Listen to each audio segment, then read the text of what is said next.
Mga Lodi, don't skip ads po tayo, maraming salamat sa patuloy ninyong pagsuporta. Kumusta mga Lodi, may bago tayong nobela, sana magustuhan nyo ang kwentong ito. Ito ay kwento ng isang kabataang lalaki. Ito ang synopsis ng kwento. Isang aksidente ang nagbigay kay Yehan ng pambihirang kakayahang makita ang kaloob-looban ng mga bagay at tao. Dahil dito, naging matagumpay siya sa negosyo, sugal, at medisina, at nagkaroon ng napakalaking kayamanan. Ngunit ang kanyang tagumpay ay nagdulot din ng malaking presyon. Para makatakas sa kanyang sikat na buhay, sumabak siya sa isang mapanganib na pakikipagsapalaran kasama ang isang grupo ng mga mangungutkot ng libingan, kung saan haharapin niya ang mga panganib at misteryo ng isang sinaunang libingan, at matutuklasan ang mga lihim ng nakaraan. Kabanata 41 hanggang Kabanata 50. Kabanata 41. Hindi ko tinutukoy si Mr. Lin. Batay sa ating relasyon, ang paggamot kay Mr. Lin ay syempre libre. Ang ibig kong sabihin ay ibang tao, tulad ng mga mayayaman sa Shanghai City. Ang mga hayop na ito ay parehong sakam sa pera at takot sa kamatayan. Kung sakaling lumapit sila sa iyo para magpagamot, papatayin din ba natin sila? Sabi ni Tang Haibin na may nakakatakot na ngiti. Naging aktibo rin ang isip ni Yehan nang marinig niya ito. Kung may ibang tao na lumapit sa kanya para magpagamot, hindi niya sasamantalahin ang pagkakataon para patayin sila, ngunit matapos makita ang mga mukha ng mga mayayaman at makapangyarihan sa Shanghai City, hindi na siya nag-atubiling maging malupit. Patayin sila ng isang kapalaran. Well, magandang ideya yan, mataba, hindi ko inaasahan na nagising na rin ang utak mo. Sangayon ni Lin Bomo na may ngiti sa mukha. Mataba, likas na matalino ako. Dati lang ako tamad gumamit ng utak ko. Habang nagsasalita siya, mayabang na inilabas ni Young Master Tang ang kanyang malaking tiyan, na nagpatawa ng malakas kina Yehan at Lin Bomo. Ngunit ang hindi alam ni Yehan at ng iba pa ay sa sandaling iyon, sa isang villa sa Shanghai City, 4 o 5 kabataan ang nagtipon. Sa sandaling iyon, madilim na nagsalita si Bai Luofei, na ayos na ba ang lahat? Gawin nating sikat ang hayop na yan sa Shanghai City, at ay pakitang lahat sa lahat ang eksena kung saan niya sinasalakay ang pagitan ng mga binti ng ibang tao. Nang marinig ito, tumango ang isang binata sa tabi ni Bai Luofei at nagsabi, Young Master Bai, huwag kang mag-alala, na-notify ko na ang Shanghai City TV station, at tiyak na pupunta sila para mag-report at manood kapag dumating na ang oras. Ang hayop na yan ang nagpahiya sa atin sa party, ngayon ay oras na rin para bayaran niya ang kanyang mga utang. Mali. Mahigpit na nagsalita si Bai Luofei, ito ay simula pa lang para saran siya sa Shanghai City. Sa huli, unti-unti natin siyang papatayin. Kinabukasan, kasama si Tang Haibin, nagmaneho si Yehan patungo sa Bikuan Villa. Ang Bikuan Villa ay isang pribadong villa na may mga pasilidad medikal, pagpapagaling, at libangan. Ang kayamanan ay mahal. Ang matandang lalaki ng pamilya Lin ay nagpapagaling sa Bikuan Villa mula nang siya ay magkasakit. May isang espesyal na pangkat ng medikal sa Bikuan Villa para gamutin siya.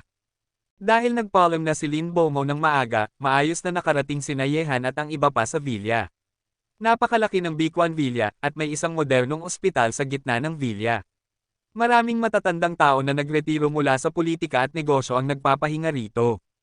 Nang dumating sina Yehan at ang iba pa, naroon na si Shen Tianao. Bukod kay Shen Tianao, naroon din ang grupo ng mga dignitaryo mula sa Shanghai City mula kahapon, pati na rin ang ilang matatandang tao na nagpapagaling sa Bikuan Villa. Lahat sila ay gustong makita kung mapapagaling ba ang sakit ni Mr. Lin. Damn it, sino ang nag-imbite ng reporter dito? Ipinagala ni Tang Haibin ang kanyang tingin, at biglang nakakita ng isang tao sa karamihan na may video camera na nagre-record. Nakita rin ito ni Yehan, at ngumiti siya, mukhang may gustong magpasikat sa akin sa Shanghai City. Naunawaan ni Tang Haibin pagkatapos mag-isip, tiyak na ang manugang ni Bai Luofei, siya lang ang makakagawa ng ganoong bagay. Pero na, tingnan natin. Lumapit ang dalawa sa lugar kung saan nagtipon ang karamihan, at maraming mga mata ang nakatuon sa kanila. Si Shen Tianao lamang ang nakataas ang ulo at nakapikit. Nang makita ang isang napakagandang babaeng reporter na naglalakad patungo kay Yehan na may mikropono, ngumiti siya at nagsabi, Hi, ako si Yin Rounan, isang reporter mula sa Shanghai City. Maaari ko bang itanong kung sino sa inyo ang naggamot sa matandang si Mr. Lin Gedong? Doktor, maaari ko ba kayong interviewin? Tiningnan ni Tang Haibin ang babaeng reporter, napakaganda niya, ngunit pinigilan niyang makipaglandian sa babaeng reporter, at nagsabi na may seryosong mukha, pasensya na, kailangan munang mamahinga si Dr. Ye ngayon tungkol naman sa mga interview, at iba pa. Pag-usapan natin pagkatapos matapos ang paggamot. Nagulat na tiningnan ni Yin Roonan si Yehan. Nakatanggap siya ng mensahe mula sa isang estranghero kahapon na may nakikipagkumpetensya kay Northwestern Medicine Wang Gaoto sa Bikuan Villa ngayon, at hiniling sa kanya na pumunta para mag-interview ng live broadcast. Ang taong lumahok sa kompetisyon ng mga high apprentice ay isang gwapo at batang lalaki na 18 taong gulang o 19, ang batang ito ay medyo hindi kapanipaniwala para sa kanya. Kahit na hindi na-interview si Yehan, naramdaman ni Yin Roonan na ang kompetisyon ngayon ay magiging highlight ng live broadcast, kaya kumuha siya ng ilang malalaking close-up ng harapan at gilid ni Yehan, ang pagtayo para ma-photograph-yan. Unang pagkakataon na medyo hindi komportable si Yehan, ngunit nang makita kung gaano kaganda ang babaeng reporter, hindi na siya nagsalita, naglagay lang siya ng hitsura ng isang dalagang eksperto at hinayaan siyang magpicture. Di nagtagal, itinulak palabas ni Lin Bomo si Mr. Lin, at nasa likuran nila ay isang matandang doktor na nakasuot ng puting coat. Nawala ng maraming timbang si Mr. Lin mula nang siya ay pahirapan ng sakit na ito, at mukhang isang tuyong matandang lalaki. Ang kanyang espiritu ay mahina, at mukhang hindi siya nakakatulog ng maayos araw-araw, at hindi na rin siya makapagsalita.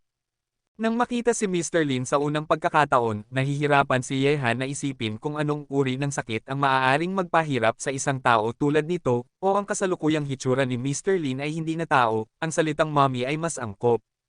Nagulat ang lahat nang makita ang hitsura ni Mr. Lin, at ang ilan ay umatras pa ng ilang hakbang dahil sa takot na mahawa. Nako, si Lao Lin ay nagdurusa sa sakit na ito. Alas 12 ng gabi, uungal siya na parang multo at lobo, hindi na banggitin kung gaano kakilakilabot ang tunog. Oo, mula nang dumating si Lao Lin dito, lagi akong ginigising ng kanyang pag-iyak tuwing alas 12 ng gabi. Talagang hindi ko alam kung ano ang pinagdadaanan niya noon. Sumisigaw siya ng sobrang kakilakilabot parang pinasukan ng demonyo. Si Old Lin ay nakaranas ng maraming pagsubok sa buong buhay niya, at nakaranas siya ng lahat ng uri ng paghihirap. Ang sakit na ito ay magpapahirap sa kanya ng ganito. Hindi madali. Nang marinig ang mga boses na ito sa paligid niya, kumunot ang noo ni Yehan, dahil ginamit niya ang kanyang kanang mata para makita sa katawan ni Mr. Lin kanina, ngunit ang resulta na nakuha niya ay hindi naman pala may sakit si Mr. Lin, ngunit mahina ang kanyang katawan. Well, anumang ospital ay maaaring alagaan ng mabuti ang katawan ni Mr. Lin, ngunit halata namang hindi. Sa loob ng ilang sandali, nag-isip ng malalim si Yehan. Ano ang dahilan kung bakit naging ganito si Mr. Lin? Bakit? Hindi ba kaya ng ating maliit na henyo na doktor? Nang makita si Yehan na nag-iisip, tumawa si Shen Tianao at nagpatuloy, ang ilang mga tao ay nagbubukas ng kanilang mga mata at nagsasalita ng kalokohan kahit na wala silang tunay na kakayahan, anong uri ng mga bagay na walang katotohanan ang kanilang ginagawa. Ano ang nangyari, magdusa na ngayon sa mga kahihinatnan? Hehe, Mr. Shen? Paano siya maihahambing sa iyo? Gaya ng kasabihan, asno o kabayo. Malalaman mo kung hilahin mo siya. Ngayon ay sapat na upang patunayan na ang ilang mga tao ay walang tunay na kasanayan, ngunit nagpapanggap silang mga eksperto. Hindi kailanman binitiwan ni Bai Luofei ang pagkakataon na saktan si Yehan, kaya nagsabi siya na may pang-iinsulto mula sa gilid. Sa isang sandali, ang mga mata ng lahat ay nakatutok kay Yehan, nagtataka kung ano ang gagawin niya sa susunod. Siyempre, ang mga taong ito ay parang nanunood ng palabas, at tungkol sa tunay na kakayahan ni Yehan na mapagaling ang sakit ni Mr. Lin, sa kanilang pananaw, wala talagang posibilidad. Ang tanging kinatang Haibin at Lin Bomo ay parang medyo nag-aalala. Kung talagang wala nang magagawa si Yehan, hindi lang sila mapapahiya, kundi kailangan din nilang magbayad ng malaking bayad sa konsultasyon. Sa kabilang banda, nag-aayos na si Yin Roonan para sa kanyang katulong na mag-shoot. Nang marinig ito, tiningnan ni Yehan si Shen Tianao at kalmado niyang sinabi, kung sa tingin mo kaya mo, subukan mo muna, kahit na matalo ako, hindi mo pa rin mapapagaling ang sakit na ito. Kabanata 42. Kaya gusto mong umatras at handang aminin ang pagkatalo. Nangungutya si Shen Tianao, ngunit mukhang nakalimutan mo ang isang bagay. Kung matalo ka, kailangan mong magtago sa ilalim ng aking pagitan. Ngayon, nagawa mo na bang tuparin ang iyong pangako? Hehe. Hindi ako basta-basta kumikilos, ang ating dakilang Dr. Ye, Teren at McDrill, lahat ay naghihintay na makita. Nakayakap si Bai Luofei at nakatingin kay Yehan, pinapainit ang sitwasyon mula sa gilid. Nakakainis ka, alam mo, kung masyado kang marami, pipigilan kita na magsalita habang buhay. Sinulyap ni Yehan si Bai Luofei na may nakasimangot na mukha, at pagkatapos ay tumingin siya kay Shen Tianao at nagsabi, aminin ang pagkatalo. Natatakot ako na ikaw ang nag-iisip ng labis. Ngayon, kung sa tingin mo kaya mo, subukan mo muna bago ka magsalita. Ikaw ang nagtatangkang magpanggap na nakakaintindi ng Chinese medicine. Ang Chinese medicine ay nakatuon sa pagtingin, pakikinig, at pagtatanong. Kung wala ka sa mga ito, paano mo malalaman ang sanhi ng sakit? Matapos mangutya si Shen Tianao, lumapit siya at kinuha ang pulso ni Mr. Lin gamit ang isang kamay. Isinara niya ang kanyang mga mata at nagpahinga upang suriin. Nang lumitaw ang kanyang relo, agad itong nagbigay sa mga tao ng pakiramdam kung ano ang tunay na doktor ng Chinese medicine.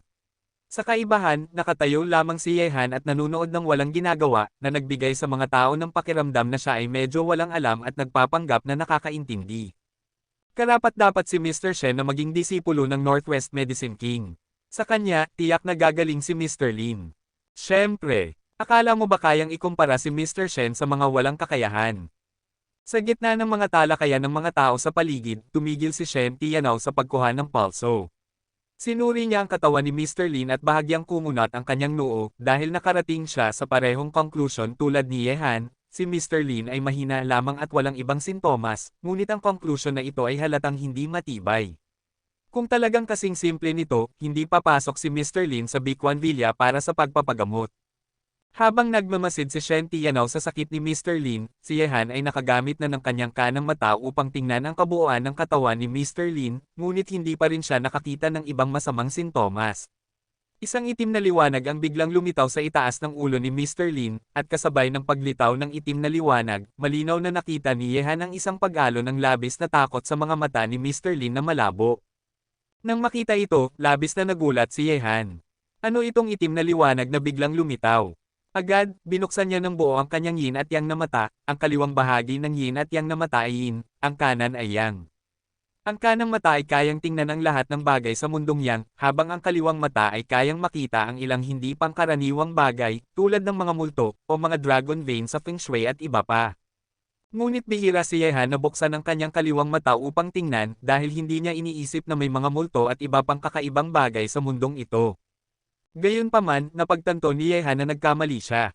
Ang kanyang malalim na pag-iisip ay halos hindi siya nakahanap ng tunay na sakit ni Mr. Lin.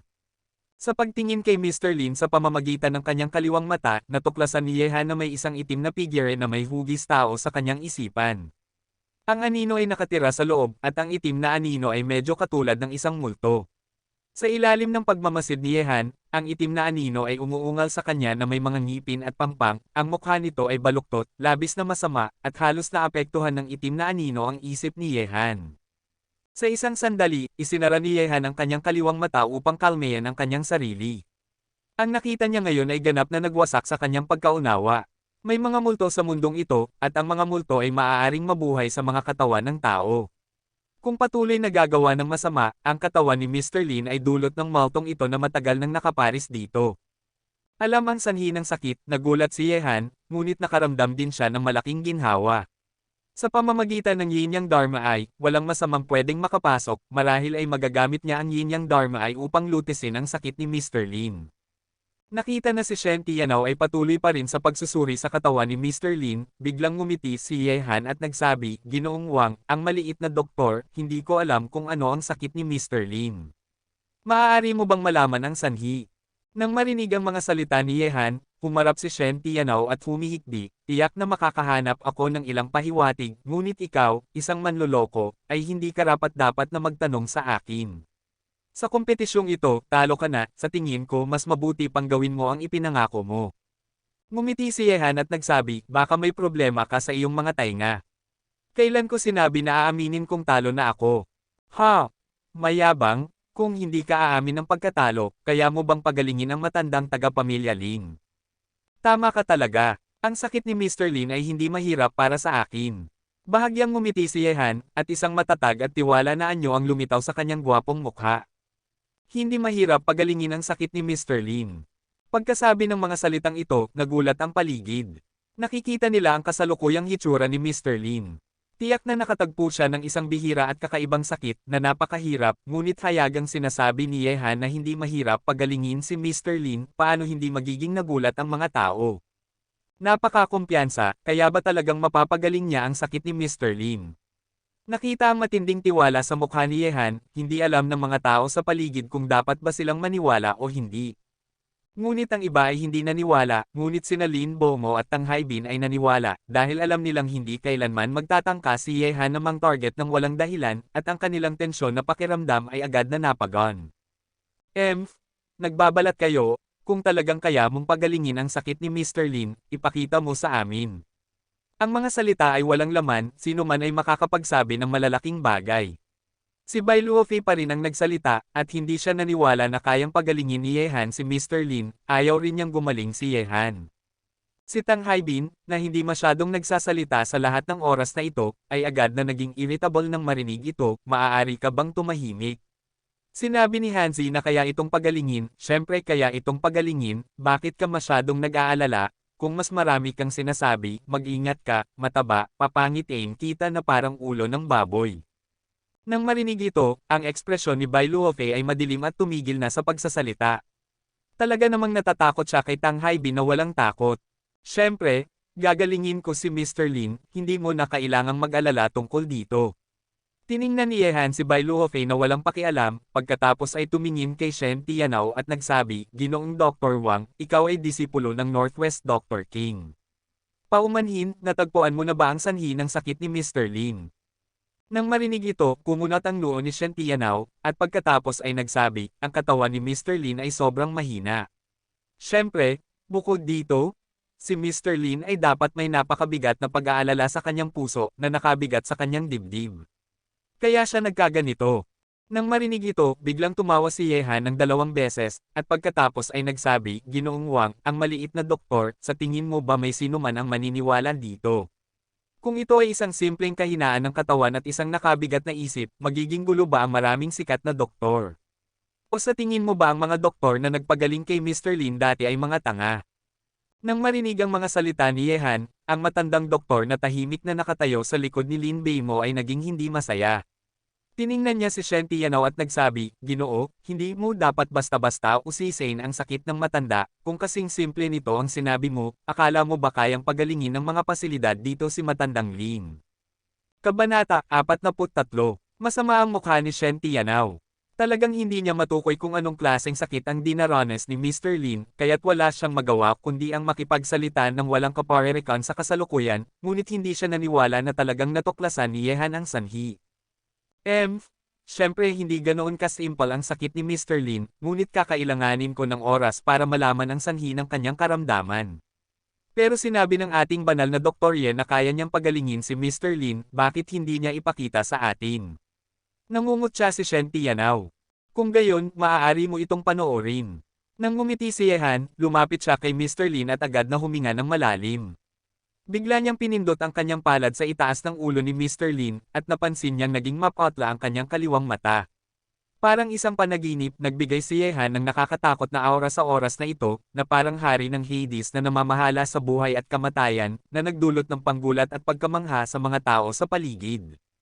Habang binubuksan ni Yehan ang kanyang mga mata ng yin at yang, ang multo sa isipan ni Mr. Lin ay biglang walang mapagtatagwan, at naging isang masamang multo na umuungal kay Yehan, nakakatakot at nakabibinging. Wala ng buhay at kamatayan, bakit mo pa pinapahirapan ang mundo?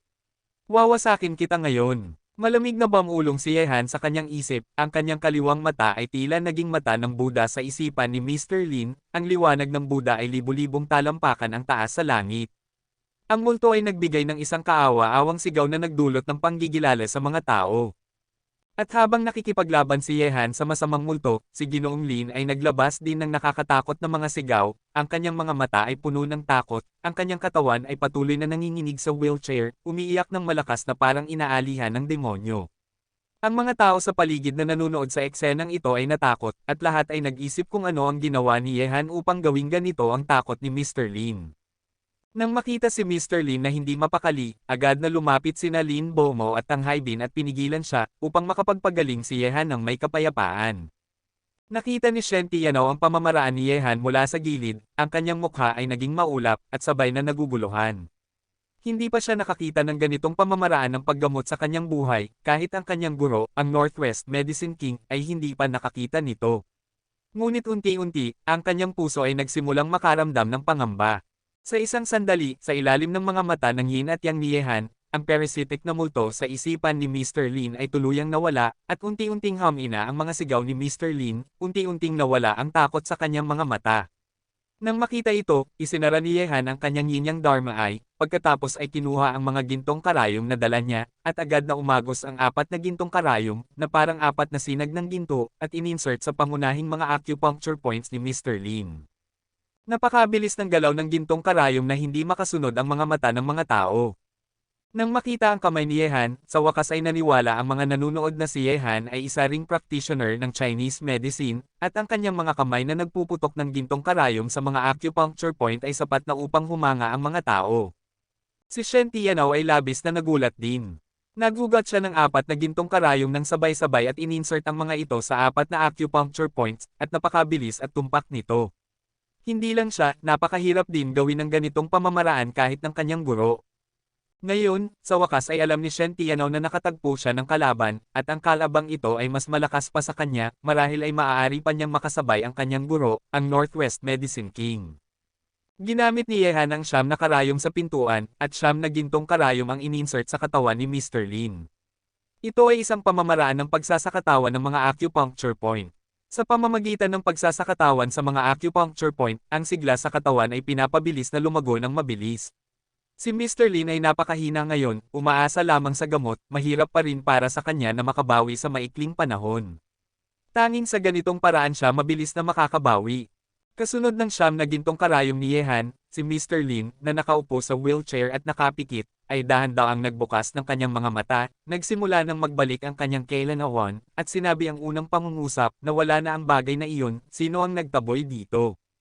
Ang pagbukas ni Mr. Lin ay maaaring sabihin na nagulat ang lahat, at ang kanyang mga mata ay nagiging hindi makapaniwala, lalo na ang matandang doktor, na nanginginig na sa excitement, at paulit-ulit na nagsabi, himala, himala.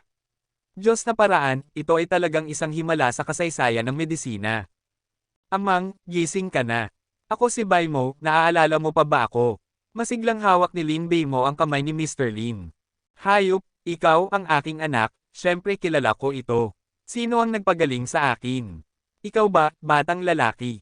Tumingin si Ginoong Lin kay Yehan na humuhugot ng gintong karayom mula sa kanyang katawan, ang kanyang mga mata ay puno ng pasasalamat. Ngumiti si Yehan at nagsabi, Ginoong Lin, binabati kita, ang iyong sakit ay nawala na. Nang marinig ang mga salita ni Yehan, unti-unting tumayo si Mr. Lin. Kahit si Lin Baimo ay hindi makapigil kay Lin Baimo mula sa kanyang katawan. Nang tumayo si Mr. Lin, muling nagulat ang mga tao sa paligid. Si Ginoong Lin kanina ay parang isang taong nakahiga na, at sa loob lamang ng isang oras, napakalaking pagbabago ang nangyari, ang galing ng batang ito sa medisina ay nakakamangha. Tumingin si Ginoong Lin kay Yehan, at ang kanyang boses ay naging puno ng sigla, batang lalaki, kaya mong pagalingin ang aking sakit na nagpapatunay na ikaw ay isang kakaibang tao. Ako, si Lin Gadong, ay nagpapasalamat sa iyo sa pagligtas ng aking buhay. Alam ni Lin Jianhong ang tungkol sa kanyang sakit, at ang kakayahan ni Yehan na pagalingin siya ay hindi simpleng bagay, siya ay isang kakaibang tao. Agad na hinawakan siya ni Yehan at nagsabi, Ginoong Lin, nagiging seryoso ka.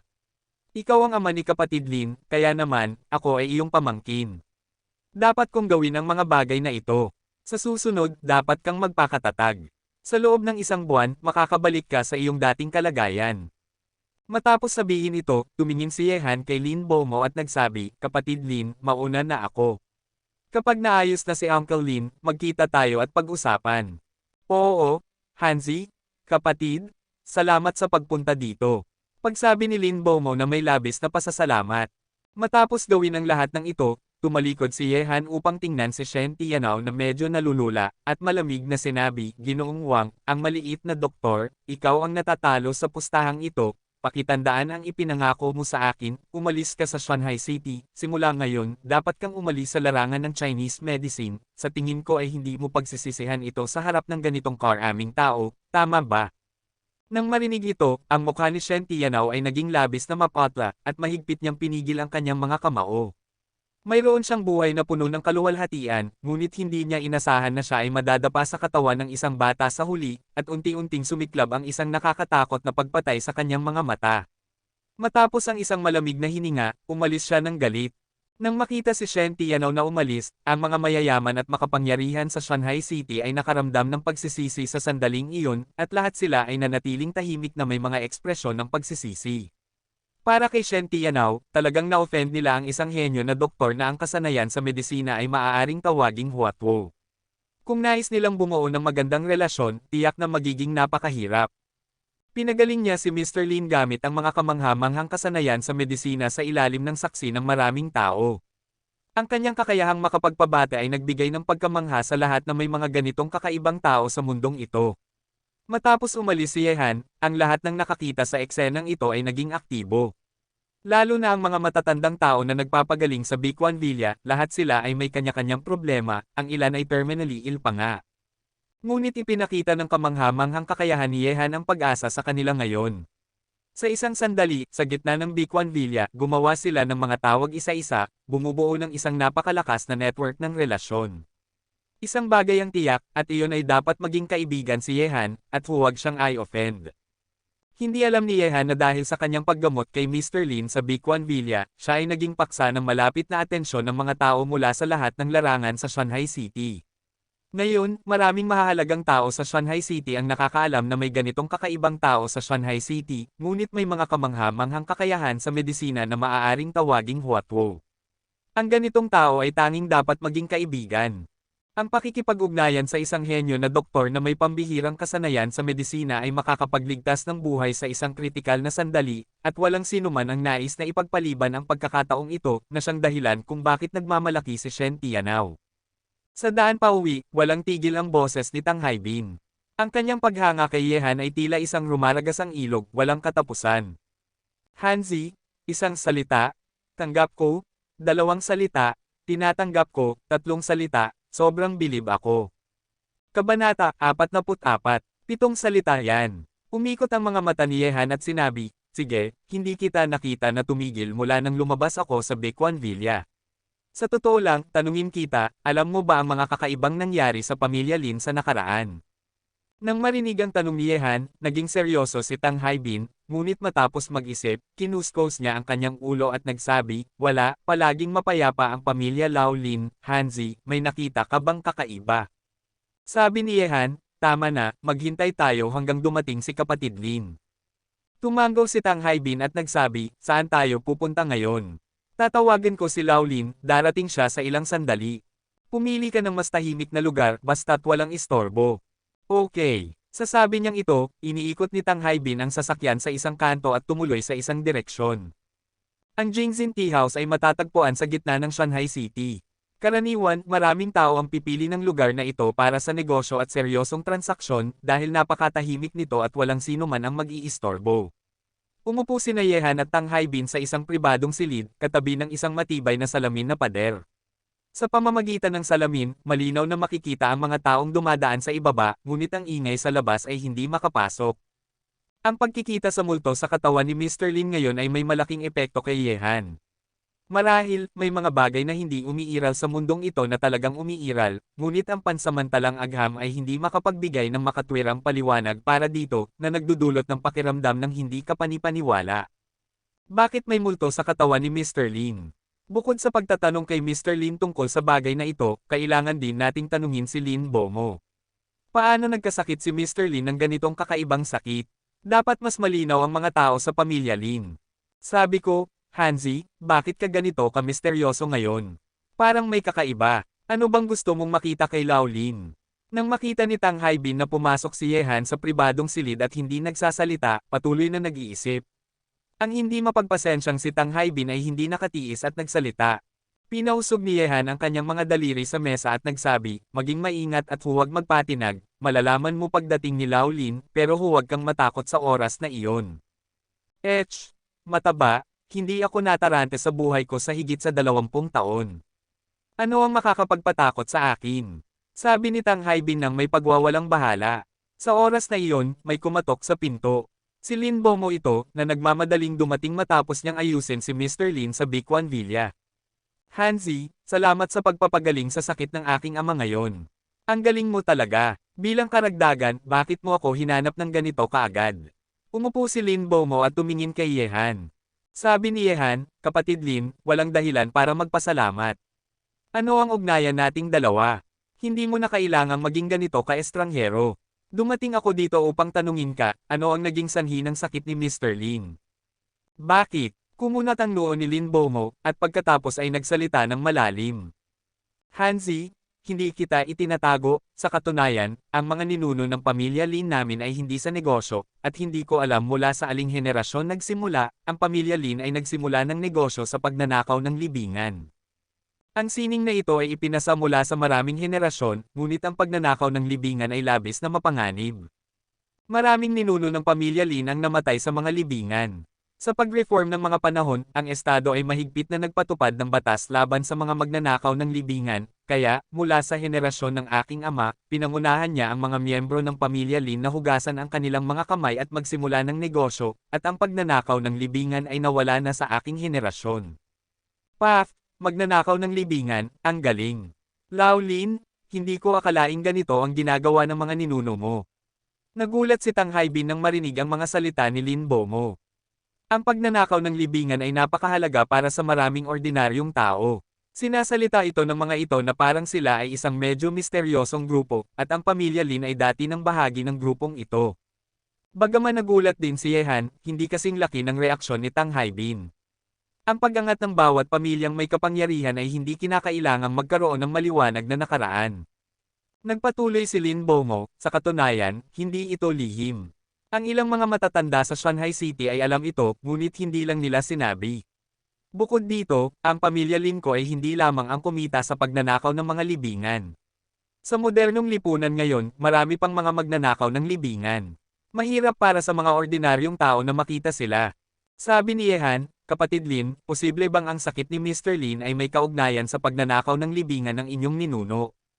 Tumango si Lin Bomo at nagsabi, tama ka, orihinal na kompleto nang umalis ang aking ama sa industriya ng pagnanakaw ng libingan, ngunit ilang mga kasamahan ang lumapit sa kanya ilang taon na ang nakalipas, hindi ko alam kung ano ang pinag-usapan nila, at sa wakas ay umalis ang aking ama kasama nila.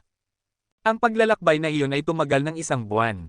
Nang bumalik ang aking ama, ang kanyang katawan ay puno ng mga sugat. Bagaman nakabawi siya matapos ang ilang panahon ng paggamot, nagkaroon siya ng matinding sakit ng ulo tuwing gabi. Hindi namin ito pinansin sa simula, ngunit sa paglipas ng panahon, ang sakit ng aking ama ay lumalala, akala ko ay nahawa ang aking ama ng ilang uri ng virus sa libingan, nag-imbita ako ng maraming eksperto at iskolar, ngunit hindi nila natagpuan ang dahilan. Sa agham ngayon, hindi nila ito matukoy. Tiningnan ni Yehan si Lin Bomo at mabagal na nagsabi, dahil si Mr. Lin ay hindi may sakit sa lahat, kundi pinahihirapan ng masasamang espiritu at pahirapan araw-araw sa ganitong paraan. Pagkabanggit na ito, agad na nagulat sina Lin Bomo at Tang Haibin, sumabog ang tsaa sa kanilang mga kamay, at ang mga masasamang espiritu ay nagpakita. Bakit parang medyo misteryoso ito? Alam kong hindi ka naniniwala. Sinulyap ni Yehan sa dalawa at nagsabi, sa katunayan, hindi rin ako naniwala sa simula, ngunit ang mga katotohanan ay nasa harap ko, at hindi ko maaring hindi maniwala. Ito ang dahilan kung bakit maraming kilalang doktor ang walang magawa. Sabi ko na, Hanzi, hindi ka nagbabalat kayo sa liwanag ng araw, di ba? Huwag mo akong takutin, paano magkakaroon ng mga multo sa mundong ito. Naramdaman ni Tang Haibin ang kaunting lamig sa kanyang buong katawan at lihim na tumingin sa paligid. Bigla, parang may mga walang katapusang pares ng mata ang nakatingin sa kanya. Hindi ako nagbabalat kayo, kapatid Lin. Pagkatapos gumaling si Mr. Lin, maaari mo siyang tanungin. Dapat niyang malaman ang tungkol sa kanyang sariling kalagayan. Hanzi, naniniwala ako. Biglang tumango si Lin Bomo nang may sinseridad at nagsabi, ang mga ninuno ko ay mga magnanakaw ng libingan, kaya't natural lang na maniwala ako sa mga multo. Mukhang ang aking ama ay pinahirapan ng mga hindi malinis na bagay na iyon. Sa kabila ng lahat, bakit lagi na lang nangyayari ang mga ganitong bagay sa hayop na iyon? Sa isang villa sa Shanghai City, pinapanood ni Bai Luofei ang mga isinasahing papawid sa Shanghai City TV station na may malupit na ekspresyon sa kanyang mukha at nagagalit. Ang mga bagay sa villa ay winasak niya. Nang ganito si Bai Luofei, wala silang lakas ng loob na magsalita. Noong una, plano nilang parusahan si Yehan, ngunit ngayon ay mabuti na lang at natupad ang reputasyon ni Yehan bilang isang henyo na doktor. Ngayon, maraming tao sa Shanghai City ang nakakaalam na may isang henyo na doktor na ang kasanayan sa medisina ay maihahambing kay Huatwo. Napakakahanga-hanga. Sa sandaling iyon, bumukas ang pinto ng vilya, at pumasok si Bai Jianye, ang ama ni Bai Luofei. Hindi siya mukhang matanda kahit nalampas siya sa 60 taon. Nang makita ang sitwasyon sa loob ng vilya, kumunot ang kanyang noo at malamig na umubo, at sinabi, "Fair, ano ang ginagawa mo? Tingnan mo kung gaano ka nakabagsak, at nagalit ka sa isang pagkatalo. Sa ganitong pag-iisip, paano kita pagkakatiwalaan na alagaan ang ari-arian ng aking pamilya? Tatay, papatayin ko si Yehan, papatayin ko ang hayop na iyon." Nang makita ni Bai Jianye na pumasok, lalo pang naging masama ang mukha ni Bai Luofei. Sobrang galit na galit siya kay Yehan. Tiningnan ni Bai Jianye ang iba pang mga kabataan sa vilya at nagsabi, "Umalis na kayo, makikipag-usap ako kay Fair." Oo, Tiyo Bai. Ang ilang iba pang mga batang mayayaman sa Shanghai City na matagal nang gustong umalis ay tumakbo, at naiwan na lamang sina Bai Jianye at ang kanyang anak sa vilya, nakaupo sa sofa.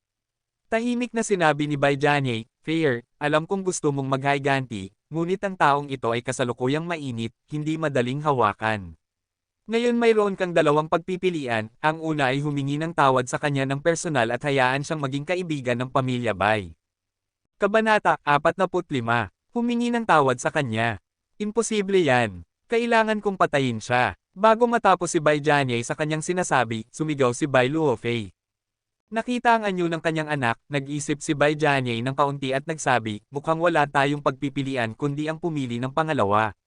Bagamat ang batang ito ay sikat na, hindi pa siya umabot sa puntong hindi natin siya kayang lapitan, ngunit kailangan nating asikasuhin ang bagay na ito sa lihim, at dapat magtagumpay sa unang pagkakataon.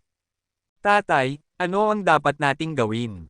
Basta't mapatay ko siya, handa akong magbayad ng anumang halaga. Sabi ni Bai Jianye, "May koneksyon pa ako sa Golden Triangle. Maaari tayong humingi ng tulong sa isang hitman upang patayin siya, ngunit kailangan itong gawin ng malinis at walang maiiwang bakas." Haha, okay, bakit hindi ko naisip ito? Pakiusap, tawagan mo ang hitman, tiyak na mamamatay ang hayop na ito. Hindi alam ni Yehan na upang makuha siya, nagsimula ng makipag-ugnayan ang mag-amang Bai sa hitman. Sa kasalukuyan, pinapanood niya ang broadcast sa Shanghai City TV station sa kanyang vilya, at ang proseso ng paggamot kay Lin Dedong noong araw ay naitala at na-edit. Matapos ipalabas ng TV station, tila naging kilalang maliit na himalang doktor siya. Nakasalampak si Ye Ching sa tabi ni Yehan, may kakaibang ekspresyon sa kanyang mukha. Bakit hindi niya alam ang kakayahan ng kanyang kapatid na si Yehan sa medisina? Ngunit mula nang magbitiw si Yehan sa kanyang trabaho, napansin niyang hindi na niya maunawaan ang kanyang nakababatang kapatid. Ang kanyang kapatid ay naging napakaastig. Hindi lamang siya may 10 milyong yaman, kundi marami ring koneksyon, at mayroon pang mga kamangha-manghang kakayahan sa medisina. "Kapatid, bakit mo ako tinitingnan?" Napansin ni Yehan na matagal nang nakatingin si Ye Ching sa kanya, at agad niyang hinipo ang kanyang mukha, "Baka naman naging gwapo na ako ulit at nahuhumaling na ang aking kapatid. Umalis ka, tigilan mo na ang kakasabi. Xiaohan, may itinatago ka ba sa akin?" Tumingin si Ye Ching kay Yehan ng seryoso. Sa ni Yehan sa kanyang isip, hindi naman dahil hindi niya sinabi sa kanyang kapatid, kundi dahil ang mga bagay na ito ay sobrang hindi kapani-paniwala.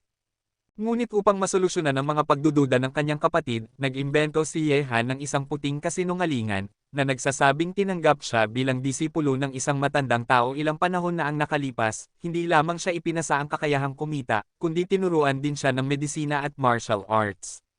Lahat ng mayroon siya ngayon ay dahil sa matandang iyon. Nang marinig ang sinabi ni Yehan, ang mga pagdududa sa puso ni Ye Ching ay medyo nabawasan, na makapagpaliwanag man lang kung bakit nagkaroon ng ganitong malaking pagbabago si Yehan sa loob ng maikling panahon. Sa totoo lang, Xiaohan, sobrang boring na manatili ng ganito sa bahay. Gusto kong lumabas at makahanap ng ibang gagawin. Tumingin si Ye Ching kay Yehan at sinabi ito. Isinasaalang-alang na rin ni Yehan ang isyong ito, ngunit sa sinabi ng kanyang kapatid, sinabi niya, "Kapatid, makinig ka lang sa akin ng ilang araw. Gusto kong magbukas ng klinika sa susunod. Ako ang bahala sa paggamot ng mga pasyente, at ikaw ang bahala sa pagtanggap. Ano sa tingin mo?" "Oo, ayos lang iyon. Sa anumang kaso, mayroon kang kamangha-manghang kakayahan sa medisina, kaya hindi masama ang magbukas ng klinika. Tumanggaw si Ye Ching bilang pagsang-ayon. Dumaan ang mga araw ng dahan-dahan sa ganitong paraan sa loob ng 3 araw. Sa mga araw na ito, si Yehan ay nag-aral at nag-practice ng Gigo Medical Scripture sa bahay. Dumating siya, at may dala siyang isang tao. Bumaba si Yehan at nakita ang 2 taong inaalagaan ni Ye Ching. Medyo nagulat siya dahil ang taong dinala ni Tang Haibin ay isang deputy director ng Shanghai City na nakita na niya sa TV. Napakalakas niya. Hindi naglakas ng loob si Yehan na maging pabaya, kaya agad siyang bumaba at nagsabi ng ngiti, Deputy Director Zing, nagpunta ka dito at naghintay ka, huwag kang magalit. Hehe, nasaan ba iyon? Ang himalang Dr. Ye ay abala sa kanyang mga gawain, kaya kung maghintay ng kahit gaano katagal. Ngumiti si Deputy Director Zing at agad na nagtanong, Mr. Dr. Ye, ganito kasi, ngayong araw ay pinasama ko si Haibin dito dahil may kaunting problema sa aking binti, gusto kong ipakita mo ito sa akin, nagtatanong ako kung mayroon bang oras si Dr. Ye ngayon. Hehe, syempre okay lang. Pagkatapos, sinuri ni Yehan. Ang problema sa binti ni Deputy Director Zing ay dapat may ugat sa kanyang sakit noong siya ay sundalo. Dahil matagal na ito, hindi ito mawawala sa isang pagkakataon. Matapos bigyan siya ni Yehan ng karayom, kailangan pa niyang magpatuloy sa acupuncture ng 2 beses upang ganap na gumaling. Matapos makakuha ng ilang karayom mula kay Yehan, naramdaman ni Deputy Director Zing na hindi na gaanong sumasakit ang kanyang binti, kaya agad siyang tumayo at hinawakan ang kamay ni Yehan at nagsabi ng pasasalamat, talaga namang karapat-dapat si Master Ye sa kanyang reputasyon, ang aking matagal na problema ay napansin mo na. Ang ilang mga tahi lamang sa aking kamay ay nagdulot na ng malaking pagbabago, talagang nagpapasalamat ako. Ngumiti si Yehan at nagsabi, masyadong magalang si Deputy Director Zing, ikaw ang opisyal ng mga magulang ng mga tao, ito ang dapat kong gawin. Matapos ang ilang magalang na salita kay Deputy Director Zing, umalis siya na nasisiyahan. Inutusan ni Yehan na bumalik siya ng 2 beses at siya ay ganap na gagaling. Gayunpaman, pagkatapos simulan ni Deputy Director Zing, maraming tao ang nagsimulang dumalaw sa mga susunod na araw. Ang mga taong ito ay o mga makapangyarihang tao sa pamahalaan, o napakayaman. Ang kanilang patuloy na pagbisita ay halos nagpadapa sa threshold ni Yehan. Ngunit ang mga taong dumating sa villa ni Yehan ay karaniwang ipinakilala ni Tang Haibin o Lin Bomo. Siyempre, napakamahigpit ni Yehan sa mga taong inirekomenda ng kanyang kapatid, pinapagaling ang mga may sakit, at nakikipagkaibigan sa mga hindi may sakit, ngunit nagdulot din ito ng labis na pagod kay Yehan, at labis na nag-aalala si Ye Ching. Naramdaman din ni Tang Haibin at Lin Bomo ang labis na pagkabahala dito, at matapos ang ilang talakayan, nagpasya silang ipahayag na 3 pasyente lamang ang tatanggapin araw-araw, at lahat ng pagbisita ay tatanggihan. Matapos gumawa ng desisyong ito, nakaramdam si Yehan ng malaking ginhawa. Siyempre, sa paggamot sa mga taong ito, nakabuo si Yehan ng kanyang sariling network sa bilog ng mga mayayaman at makapangyarihan sa Shanghai City, at ngayon ay hindi na siya ang maliit na empleyado na dati. Ang pangalan ni Yehan bilang maliit na henyo na doktor ay unti-unting kumakalat. Sa loob ng 1 linggo, hindi natigil ang mga tao sa pagdagsa sa tahanan ni Yehan. Siyempre, ang mga taong dumadating dito ay narito para sa paggamot. Isang maliit na bagay na gamutin ang mga problema sa pisikal ng mga tao gamit ang kasalukuyang kakayahan ni Yehan. Siyempre, may maliit na bayad na konsultasyon na sinisingil, mula sa ilang libo hanggang 10,000. Ang ganitong presyo ay nagdulot sa mga dumating para sa paggamot na purihin si Yehan bilang isang buhay na henyo na doktor, na mas mabuti pa kaysa sa mga walang kaluluwa na henyo na doktor na ang mga bayarin sa konsultasyon ay daan-daang libo, milyon, o 10 milyon. Ang pangalan ng himalang doktor ay mas lalong nakaugat sa isipan ng mga tao. Sa araw na ito, sa bakuran ng villa, nag-eehersisyo si Yehan gamit ang 5 Elements Fist. Matapos ang ilang panahon ng pagsasanay, kahit na hindi makasabay ang kanyang 5 Elements Fist kay Zhao Hengtian, ito ay napakalakas na.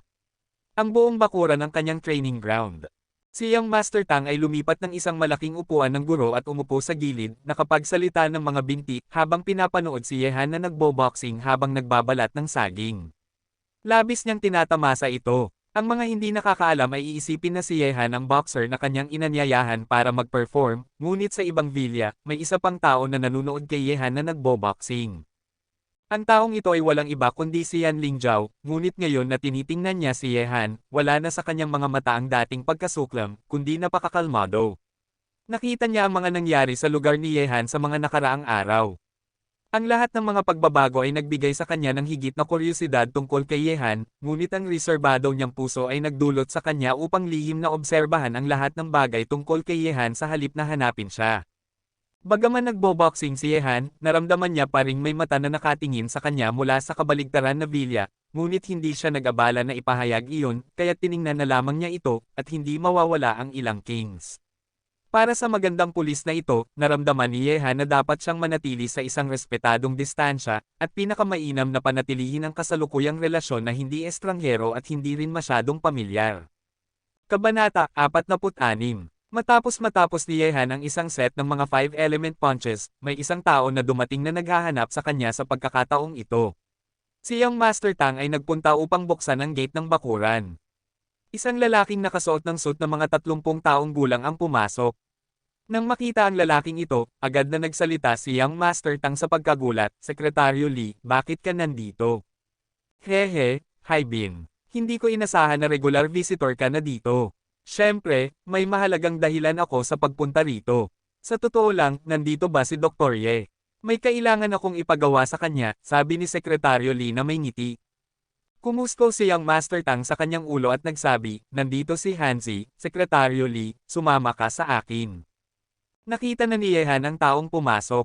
Alam niya kung sino ito, at siya ay ang sekretaryo ng Shanghai Municipal Party Committee. Master Ye, magandang araw. Ako si Like, sekretaryo ni Ginoong Wang. Nang makita si Yehan, agad na iniunat ni Sekretaryo Lee ang kanyang kamay. Ang taong nasa harap niya ay ang pinakasikat na tao sa Shanghai City. Walang gustong hindi makipagkaibigan sa kanya, kaya't nakipagkamay si Yehan kay Sekretaryo Lee at nagsabi, magandang araw, Sekretaryo Lee, ano ang maitutulong ko sa iyo? Ganoon kasi, Dr. Ye. Sabi ni Sekretaryo Lee, si Sekretaryo Wang ay kamakailan lamang nakakaranas ng matinding sakit sa likod. Nakapagpatinggan na siya sa maraming ospital noon, ngunit lahat ay sintomas lang ang tinutukan, hindi ang ugat ng problema, kaya't gusto kong humingi ng tulong kay Dr. Ye na tingnan si Sekretaryo Wang. May paraan ba para gumaling ang sakit na ito? Ngumiti si Yehan at nagsabi, si Sekretaryo Wang ay isang mabuti at tapat na opisyal sa aming Shanghai City. Ngayon na siya ay nakahanap sa akin, tiyak na tutulungan ko siya. Sekretaryo Lee, bakit hindi tayo umalis ngayon? Hehe, talagang karapat-dapat si Dr. Ye na tawaging himala doktor, kaya't pasensya na sa abala. Sabi ni Sekretaryo Lee, sumakay na siya at nanguna sa daan.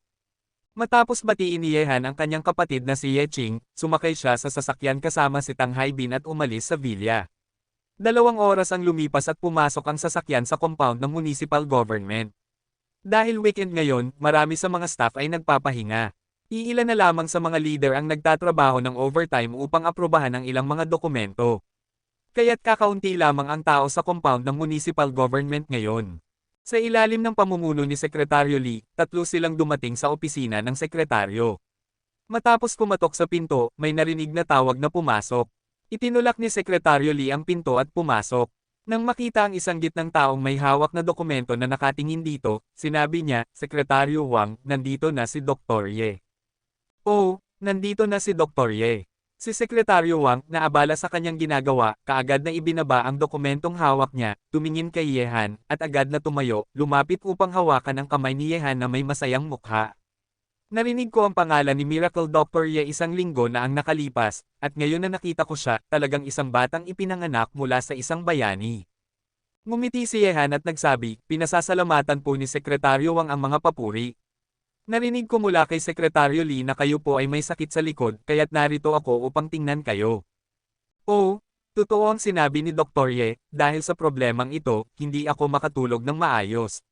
Pinapunta ko si Dr. Ye dito dahil gusto ko sanang malaman kung maaari niyang pagalingin ang aking matagal ng sakit.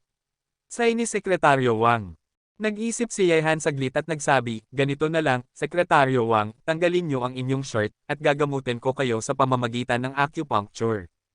Nang marinig ito, tumango si Sekretaryo Wang, at pagkatapos ay sinabi kay Sekretaryo Lee, Sekretaryo Lee, dalhin si Xiaobin at mag-order ng isang tasa ng tsaa. Xiaobin, lumabas ka muna kasama si Sekretaryo Lee. Ang dalawa ay tumango, at pagkatapos ay umalis sa opisina.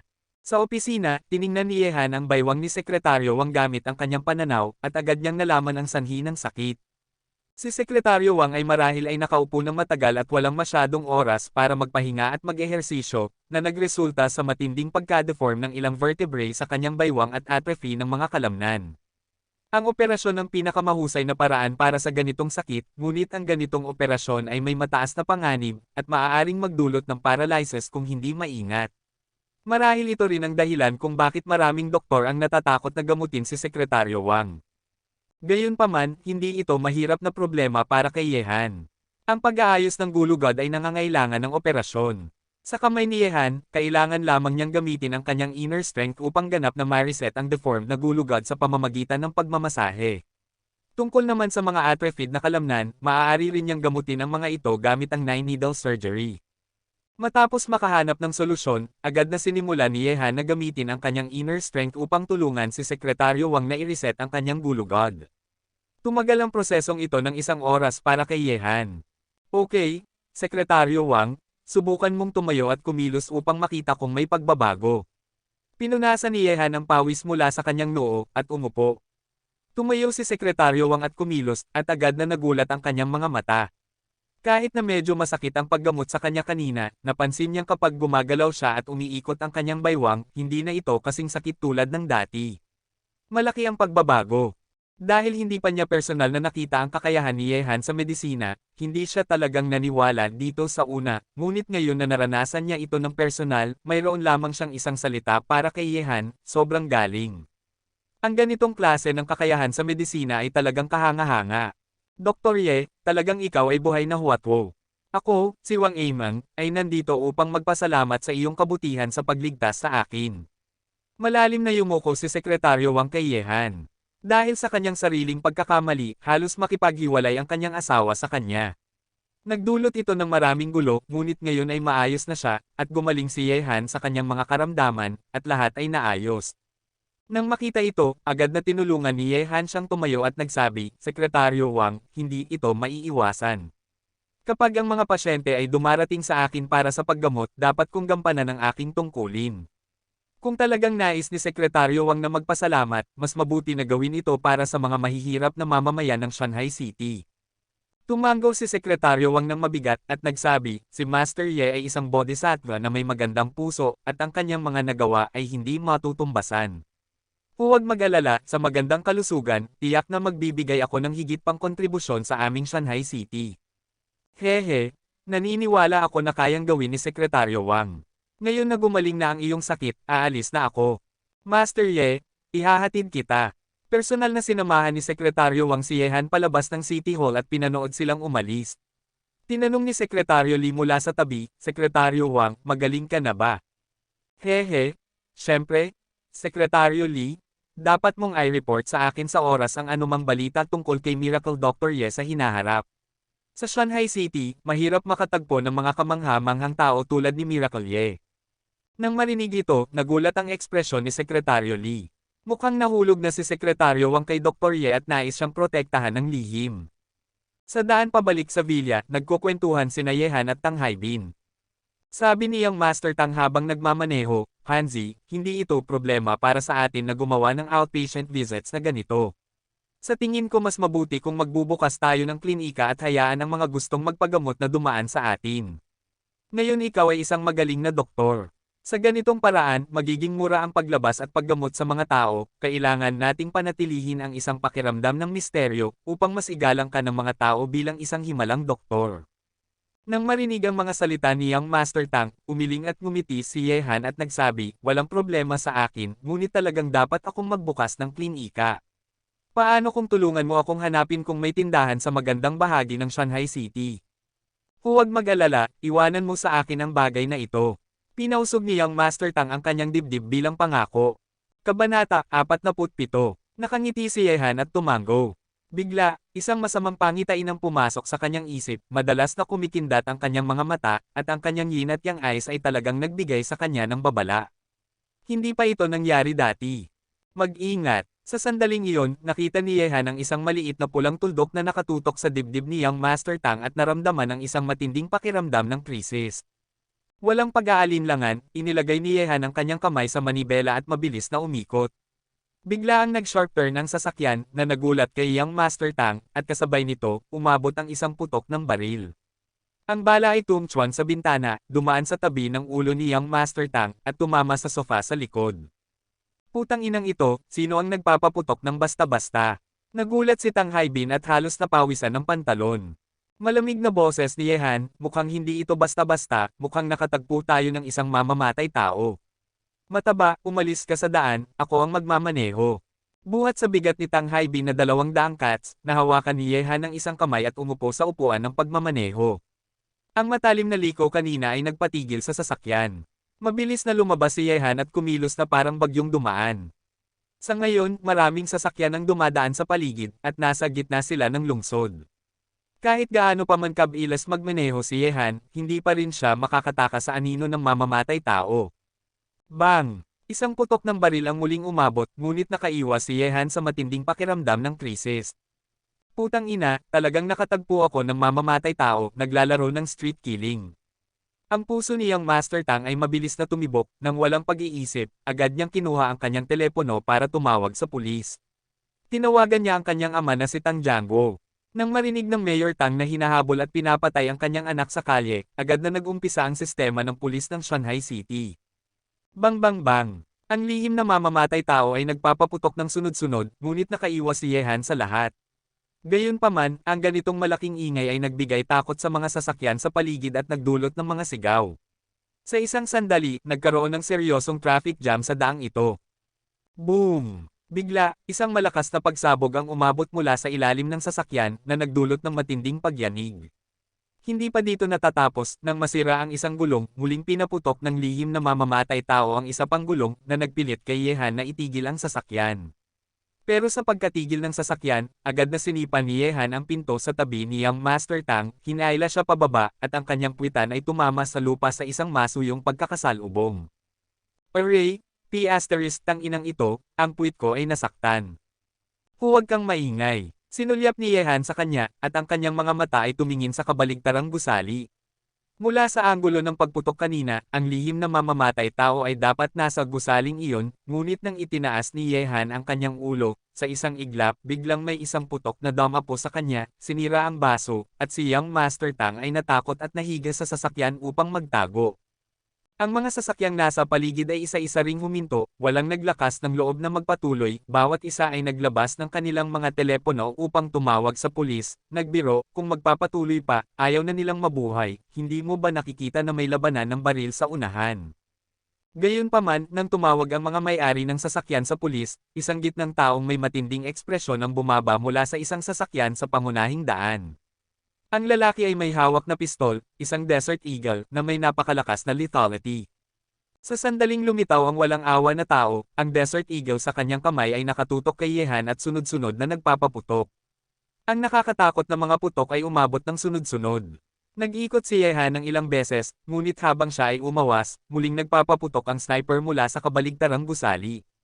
Ang lethality ng nakakatakot na sniper rifle ay nagpasigaw ng lahat ng balahibo ni Yehan. Dumadating ang mga atake mula sa magkabilang panig, sa kritikal na sandali ng buhay at kamatayan, biglang binuksan ni Yehan ang kanyang yin at yang eyes. Napanood niya ang bala na papalapit sa kanya sa sandaling iyon, ngunit sa ilalim ng kanyang tingin, tila bumagal ang bilis ng bala. Agad na tumugon si Yehan. Agad niyang kinuha ang Dragon Scale Dagger na ibinigay sa kanya ni Zhao Hengtian sa nakaraang pagkakataon, at lagi niyang daladala ang dagger na ito. Sa isang mabilis na galaw, sinaksak ni Yehan ang bala at nahati ito sa gitna. Ang eksenang ito ay talagang milagroso. Kung ito ay naitala, tiyak na magugulat ang publiko.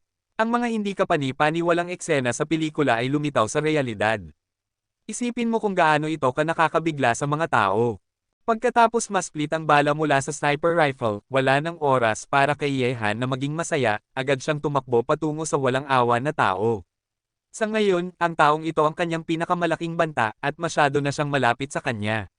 Sa isang mainit na pagkilos, isang malupit na ngiti ang lumabas sa malamig na mukha ng lalaki, at itinaas niya ang Desert Eagle sa kanyang kamay at sunod-sunod na nagpapaputok kay Yehan na tumatakbo sa kanya. Gayunpaman, ang sumunod na eksena ay hindi lamang nagulat sa walang awa na tao, kundi pati na rin sa mga may-ari ng sasakyan na sobrang natatakot na napawisan ng pantalon. Nakita nilang ang walang awa na tao ay sunod-sunod na nagpapaputok sa Yehan, ngunit si Yehan ay patuloy na tumatakbo ng may tapang. Ang bilis ng armas sa kanyang kamay ay parang anino, na nahahati ang lahat ng mga bala na dumating, at ang Dragon Scale Dagger ay nakipagbanggaan sa mga bala at naglalabas ng mga spark mula sa apoy na nagdudulot sa mga tao na maramdaman na parang nasa isang panaginip. Ang mga stunt sa pelikula ay maaaring hindi magkaroon ng ganitong epekto. Talaga bang kayang pigilan ng kapangyarihan ng tao ang mga bala? At napaka-accurate pa. Nagulat ang walang awa na tao. Hindi pa siya nakatagpo ng ganitong makapangyarihang kalaban. Gusto niyang ipagpatuloy ang pagputok at patayin si Yehan, ngunit ubos na ang bala ng Desert Eagle, at kay Yehan ay nasa harap na niya sa sandaling ito. Sa isang biglaang pagtalon, agad na bumagsak ang Dragon Scale Dagger. Ding! Nabigo ang atake ni Yehan, dahil ang walang awa na tao ay nauna nang hinugot ang military dagger na nakadikit sa kanyang hita upang harangan ang atake ni Yehan, nag-spark at nagbanggaan, at sa malapit na laban, ang mamamatay tao ay talagang nahahaman sa Yehan.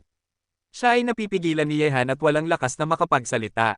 Nakita ng sniper sa kabaligtarang gusali na nakikipaglaban ang kanyang kasama kay Yehan at nais niyang patayin si Yehan, ngunit ang trajectory ni Yehan at ng walang awa na tao ay nagbabago, kaya kung siya ay bumunot ng putok, tiyak na papatayin niya ang kanyang kasama sa maling pagkakashot. Sa malayo, narinig ang tunog ng sirena mula sa malayo patungo sa malapit, at ang matatag na estado ng isip ng sniper ay nagbago. Isang malamig na tingin ang lumitaw sa kanyang mga mata.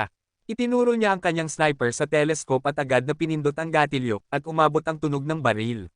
Sa sandaling iyon, kumilos si Yehan at hinaila ang walang awa na tao sa harap niya. Agad na umabot ang mahina at tahimik na tunog ng bala sa kanyang katawan.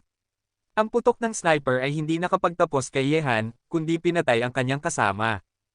Putang inang ito! Sa gusali, nakita ng isang banyagang tao ang eksenang ito sa pamamagitan ng binoculars, at ang kanyang mukha ay naging labis na malupit. Lihim siyang nagalit at kailangang ilagay ang kanyang sniper rifle at mabilis na umalis sa gusali. Dumating na ang pulis, kaya hindi na siya makakatakas kung mananatili siya.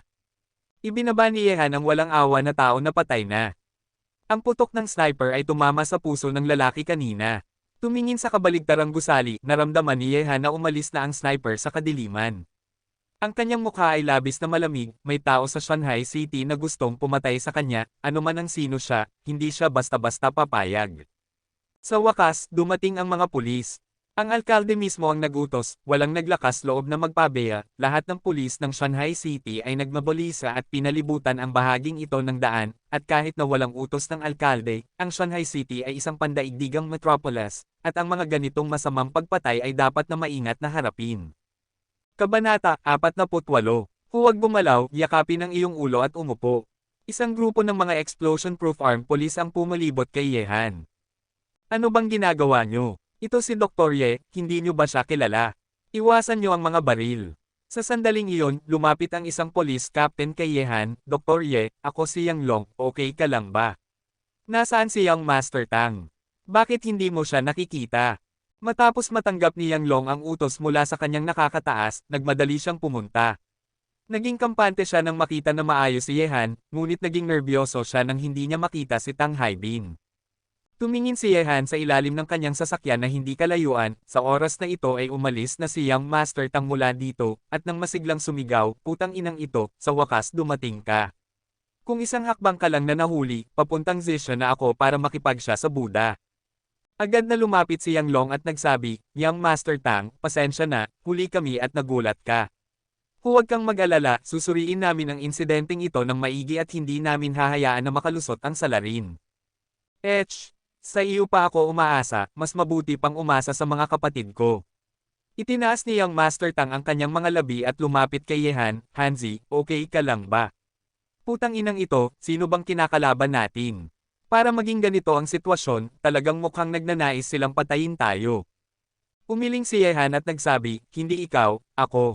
Ikaw ay isang hadlang na nais nilang masolusyonan. Sa oras na iyon, isang policewoman na may magandang katawan ang lumapit. Tumingin si Yehan at napansin na si Yan Lingzhou ito. Tumingin si Yang Long sa kanya at nagsabi, Kapitan Yan, nandito ka rin. Tumanggaw si Yan Lingzhou, walang emosyon sa kanyang mukha, at pagkatapos ay sinipat si Yehan, at napansin ang dugo sa kanyang hita. May sugat ka, bakit hindi ka pumunta sa ospital para magpagamot?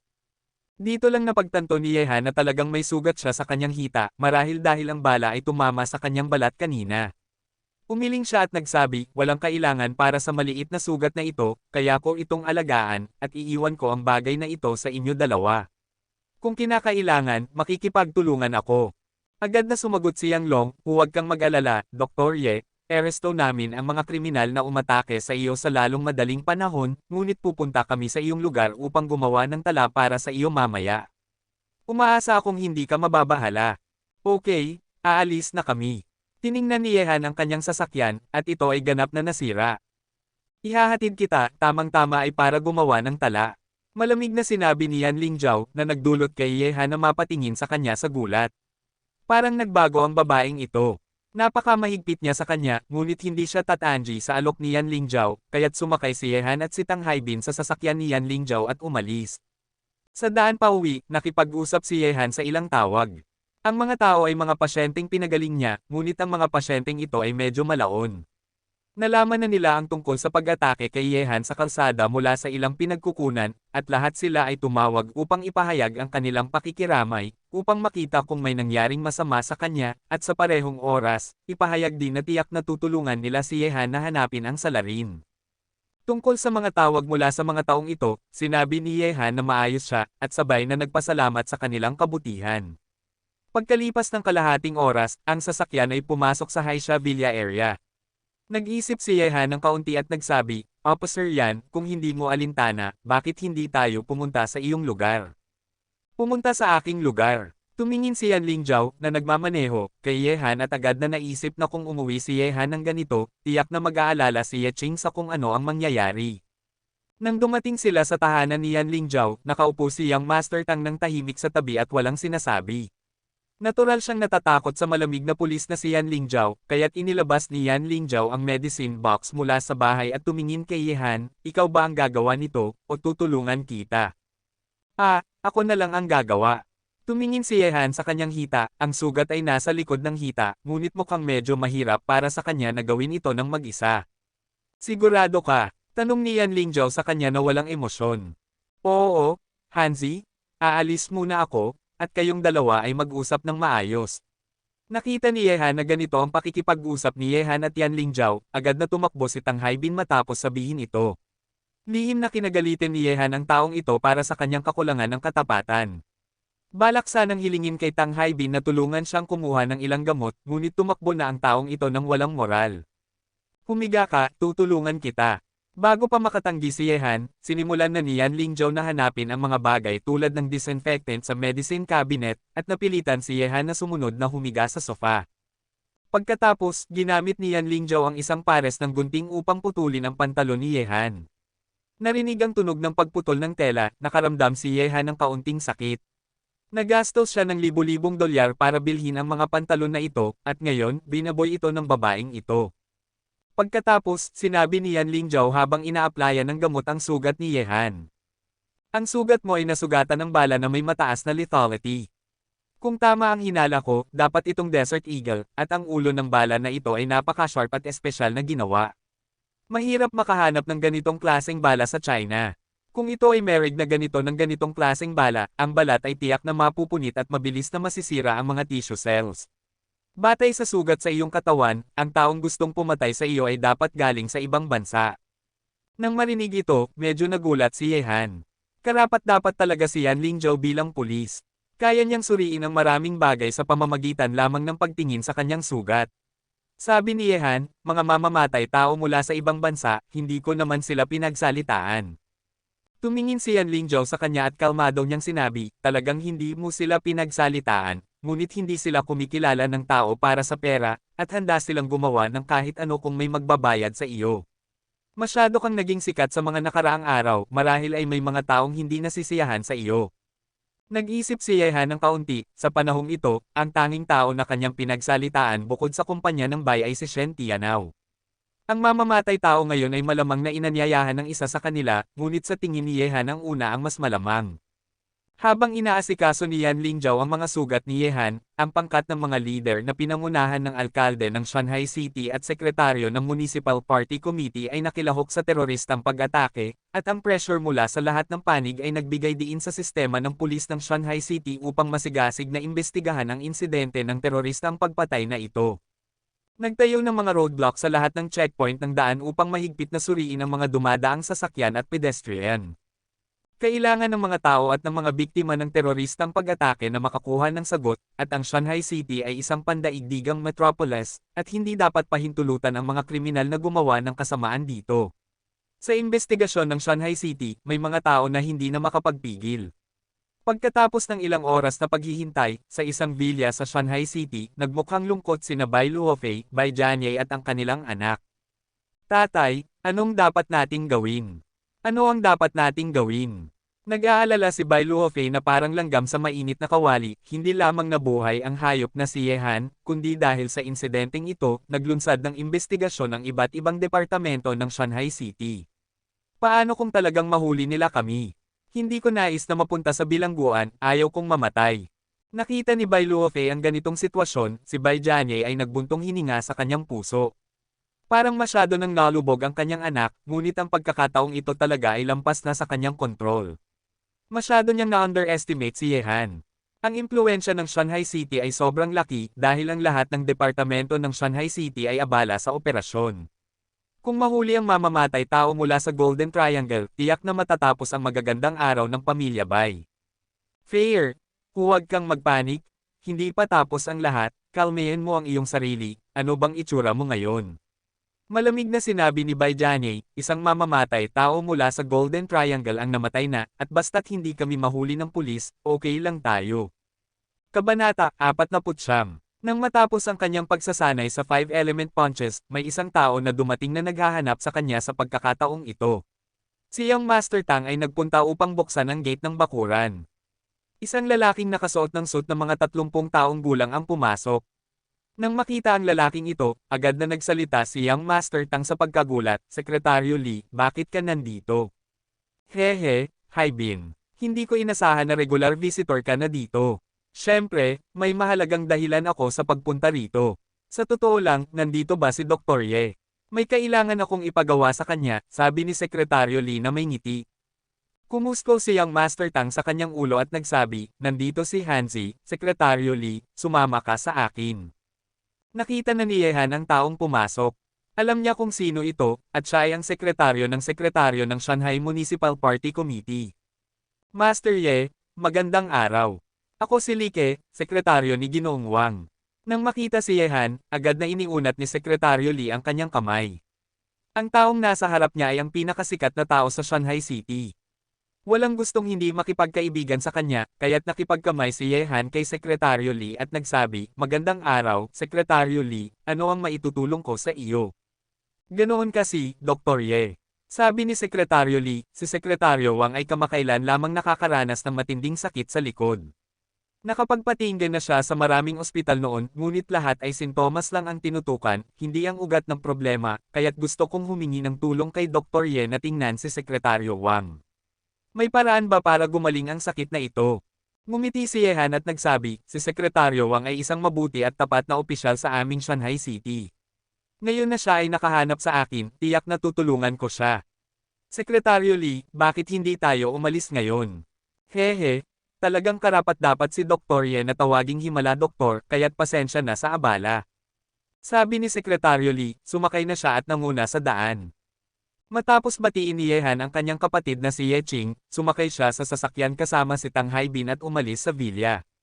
2 oras ang lumipas at pumasok ang sasakyan sa compound ng municipal government. Dahil weekend ngayon, marami sa mga staff ay nagpapahinga. Iilan na lamang sa mga leader ang nagtatrabaho ng overtime upang aprubahan ang ilang mga dokumento. Kaya't kakaunti lamang ang tao sa compound ng municipal government ngayon. Sa ilalim ng pamumuno ni Sekretaryo Li, 3 silang dumating sa opisina ng sekretaryo. Matapos kumatok sa pinto, may narinig na tawag na pumasok. Itinulak ni Sekretaryo Li ang pinto at pumasok. Nang makita ang isang gitnang taong may hawak na dokumento na nakatingin dito, sinabi niya, Sekretaryo Wang, nandito na si Dr. Ye. Oh, nandito na si Dr. Ye. Si Sekretaryo Wang, na abala sa kanyang ginagawa, kaagad na ibinaba ang dokumentong hawak niya, tumingin kay Yehan, at agad na tumayo, lumapit upang hawakan ang kamay ni Yehan na may masayang mukha. Narinig ko ang pangalan ni Miracle Dr. Ye isang linggo na ang nakalipas, at ngayon na nakita ko siya, talagang isang batang ipinanganak mula sa isang bayani. Ngumiti si Yehan at nagsabi, pinasasalamatan po ni Sekretaryo Wang ang mga papuri. Narinig ko mula kay Sekretaryo Lee na kayo po ay may sakit sa likod, kaya't narito ako upang tingnan kayo. Oo, totoo ang sinabi ni Dr. Ye, dahil sa problemang ito, hindi ako makatulog ng maayos. Pinapante ko si Dr. Ye dito dahil gusto ko sanang malaman kung maaari niyang pagalingin ang aking matagal ng sakit. Say ni Sekretaryo Wang. Nag-isip si Yehan saglit at nagsabi, ganito na lang, Sekretaryo Wang, tanggalin niyo ang inyong shirt, at gagamutin ko kayo sa pamamagitan ng acupuncture. Nang marinig ito, tumango si Sekretaryo Wang, at pagkatapos ay sinabi kay Sekretaryo Lee, Sekretaryo Lee, dalhin si Xiaobin at mag-order ng isang tasa ng tsaa. Xiaobin, lumabas ka muna kasama si Sekretaryo Lee. Ang dalawa ay tumango, at pagkatapos ay umalis sa opisina. Sa opisina, tiningnan ni Yehan ang baywang ni Sekretaryo Wang gamit ang kanyang pananaw, at agad niyang nalaman ang sanhi ng sakit. Si Sekretaryo Wang ay marahil ay nakaupo ng matagal at walang masyadong oras para magpahinga at mag-ehersisyo, na nagresulta sa matinding pagka-deform ng ilang vertebrae sa kanyang baywang at atrophy ng mga kalamnan. Ang operasyon ang pinakamahusay na paraan para sa ganitong sakit, ngunit ang ganitong operasyon ay may mataas na panganib, at maaaring magdulot ng paralysis kung hindi maingat. Marahil ito rin ang dahilan kung bakit maraming doktor ang natatakot na gamutin si Sekretaryo Wang. Gayunpaman, hindi ito mahirap na problema para kay Yehan. Ang pag-aayos ng gulugod ay nangangailangan ng operasyon. Sa kamay ni Yehan, kailangan lamang niyang gamitin ang kanyang inner strength upang ganap na ma-reset ang deformed na gulugod sa pamamagitan ng pagmamasahe. Tungkol naman sa mga atrophied na kalamnan, maaari rin niyang gamutin ang mga ito gamit ang 9-needle surgery. Matapos makahanap ng solusyon, agad na sinimula ni Yehan na gamitin ang kanyang inner strength upang tulungan si Sekretaryo Wang na i-reset ang kanyang gulugod. Tumagal ang prosesong ito ng 1 oras para kay Yehan. Okay, Sekretaryo Wang, subukan mong tumayo at kumilos upang makita kung may pagbabago. Pinunasan ni Yehan ang pawis mula sa kanyang noo, at umupo. Tumayo si Sekretaryo Wang at kumilos, at agad na nagulat ang kanyang mga mata. Kahit na medyo masakit ang paggamot sa kanya kanina, napansin niyang kapag gumagalaw siya at umiikot ang kanyang baywang, hindi na ito kasing sakit tulad ng dati. Malaki ang pagbabago. Dahil hindi pa niya personal na nakita ang kakayahan ni Yehan sa medisina, hindi siya talagang naniwala dito sa una, ngunit ngayon na naranasan niya ito ng personal, mayroon lamang siyang isang salita para kay Yehan, sobrang galing. Ang ganitong klase ng kakayahan sa medisina ay talagang kahanga-hanga. Dr. Ye, talagang ikaw ay buhay na huwatwo. Ako, si Wang Eimang, ay nandito upang magpasalamat sa iyong kabutihan sa pagligtas sa akin. Malalim na yumuko si Sekretaryo Wang kay Yehan. Dahil sa kanyang sariling pagkakamali, halos makipaghiwalay ang kanyang asawa sa kanya. Nagdulot ito ng maraming gulo, ngunit ngayon ay maayos na siya, at gumaling si Yehan sa kanyang mga karamdaman, at lahat ay naayos. Nang makita ito, agad na tinulungan ni Yehan siyang tumayo at nagsabi, Sekretaryo Wang, hindi ito maiiwasan. Kapag ang mga pasyente ay dumarating sa akin para sa paggamot, dapat kong gampanan ang aking tungkulin. Kung talagang nais ni Sekretaryo Wang na magpasalamat, mas mabuti na gawin ito para sa mga mahihirap na mamamayan ng Shanghai City. Tumango si Sekretaryo Wang ng mabigat at nagsabi, si Master Ye ay isang bodhisattva na may magandang puso, at ang kanyang mga nagawa ay hindi matutumbasan. Huwag mag-alala, sa magandang kalusugan, tiyak na magbibigay ako ng higit pang kontribusyon sa aming Shanghai City. Hehe, naniniwala ako na kayang gawin ni Sekretaryo Wang. Ngayon na gumaling na ang iyong sakit, aalis na ako. Master Ye, ihahatid kita. Personal na sinamahan ni Sekretaryo Wang si Yehan palabas ng City Hall at pinanood silang umalis. Tinanong ni Sekretaryo Lee mula sa tabi, Sekretaryo Wang, magaling ka na ba? Hehe, syempre, Sekretaryo Lee, dapat mong i-report sa akin sa oras ang anumang balita tungkol kay Miracle Dr. Ye sa hinaharap. Sa Shanghai City, mahirap makatagpo ng mga kamangha-manghang tao tulad ni Miracle Ye. Nang marinig ito, nagulat ang ekspresyon ni Sekretaryo Lee. Mukhang nahulog na si Sekretaryo Wang kay Dr. Ye at nais siyang protektahan ng lihim. Sa daan pabalik sa villa, nagkukwentuhan sina Yehan at Tang Haibin. Sabi niyang Master Tang habang nagmamaneho, Hanzi, hindi ito problema para sa atin na gumawa ng outpatient visits na ganito. Sa tingin ko mas mabuti kung magbubukas tayo ng klinika at hayaan ang mga gustong magpagamot na dumaan sa atin. Ngayon ikaw ay isang magaling na doktor. Sa ganitong paraan, magiging mura ang paglabas at paggamot sa mga tao, kailangan nating panatilihin ang isang pakiramdam ng misteryo upang mas igalang ka ng mga tao bilang isang himalang doktor. Nang marinig ang mga salita ni Yang Master Tang, umiling at ngumiti si Yehan at nagsabi, walang problema sa akin, ngunit talagang dapat akong magbukas ng klinika. Paano kung tulungan mo akong hanapin kung may tindahan sa magandang bahagi ng Shanghai City? Huwag mag-alala, iwanan mo sa akin ang bagay na ito. Pinausog ni Yang Master Tang ang kanyang dibdib bilang pangako. Kabanata 50. Huwag gumalaw, yakapin ang iyong ulo at umupo. Isang grupo ng mga explosion-proof armed police ang pumalibot kay Yehan. Ano bang ginagawa nyo? Ito si Dr. Ye, hindi nyo ba siya kilala? Iwasan nyo ang mga baril. Sa sandaling iyon, lumapit ang isang police captain kay Yehan, Dr. Ye, ako si Yang Long, okay ka lang ba? Nasaan si Yang Master Tang? Bakit hindi mo siya nakikita? Matapos matanggap ni Yang Long ang utos mula sa kanyang nakakataas, nagmadali siyang pumunta. Naging kampante siya nang makita na maayos si Yehan, ngunit naging nerbiyoso siya nang hindi niya makita si Tang Haibin. Tumingin si Yehan sa ilalim ng kanyang sasakyan na hindi kalayuan, sa oras na ito ay umalis na si Yang Master Tang mula dito, at nang masiglang sumigaw, putang inang ito, sa wakas dumating ka. Kung isang hakbang ka lang na nahuli, papuntang Zisha na ako para makipag siya sa Buddha. Agad na lumapit si Yang Long at nagsabi, Yang Master Tang, pasensya na, huli kami at nagulat ka. Huwag kang mag-alala, susuriin namin ang insidenteng ito ng maigi at hindi namin hahayaan na makalusot ang salarin. Sa iyo pa ako umaasa, mas mabuti pang umasa sa mga kapatid ko. Itinaas ni Yang Master Tang ang kanyang mga labi at lumapit kay Yehan, Hanzi, okay ka lang ba? Putang inang ito, sino bang kinakalaban natin? Para maging ganito ang sitwasyon, talagang mukhang nagnanais silang patayin tayo. Umiling si Yehan at nagsabi, hindi ikaw, ako. Ikaw ay isang hadlang na nais nilang masolusyonan. Sa oras na iyon, isang policewoman na may magandang katawan ang lumapit. Tumingin si Yehan at napansin na si Yan Lingzhou ito. Tumingin si Yang Long sa kanya at nagsabi, Kapitan Yan, nandito ka rin. Tumango si Yan Lingzhou, walang emosyon sa kanyang mukha, at pagkatapos ay sinipat si Yehan, at napansin ang dugo sa kanyang hita. May sugat ka, bakit hindi ka pumunta sa ospital para magpagamot? Dito lang napagtanto ni Yehan na talagang may sugat siya sa kanyang hita, marahil dahil ang bala ay tumama sa kanyang balat kanina. Umiling siya at nagsabi, walang kailangan para sa maliit na sugat na ito, kaya ko itong alagaan, at iiwan ko ang bagay na ito sa inyo dalawa. Kung kinakailangan, makikipagtulungan ako.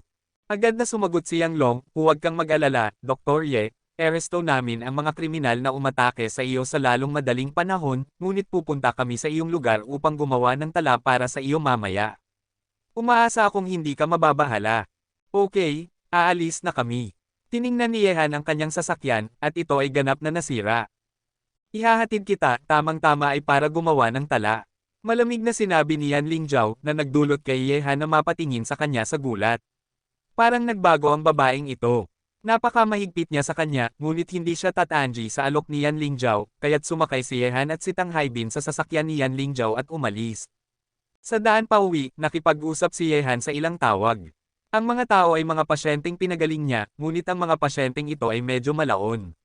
Nalaman na nila ang tungkol sa pag-atake kay Yehan sa kalsada mula sa ilang pinagkukunan, at lahat sila ay tumawag upang ipahayag ang kanilang pakikiramay, upang makita kung may nangyaring masama sa kanya, at sa parehong oras, ipahayag din na tiyak na tutulungan nila si Yehan na hanapin ang salarin.